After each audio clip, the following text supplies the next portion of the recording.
গরম মানে যে অশান্তি সেটা কিন্তু না। অতিরিক্ত গরম হলে অশান্তি।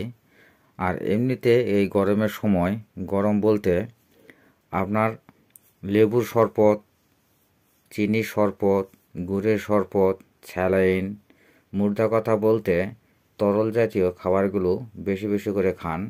এতে আপনার যে ঘাম হবে সেই ঘামের যে লবণাক্ত বের হয়ে যাবে সেই লবণাক্তটা পূরণ করবে, শরীর ক্লান্ত থেকে দূরে রাখবে। ফ্যানের কাজ হচ্ছে নিজে গরম হয়ে অন্যকে বাতাস দিয়ে ঠান্ডা করা, কিন্তু সেই ফ্যানই যদি গরম হয়ে যায় তাহলে ঠান্ডা করবে কিভাবে?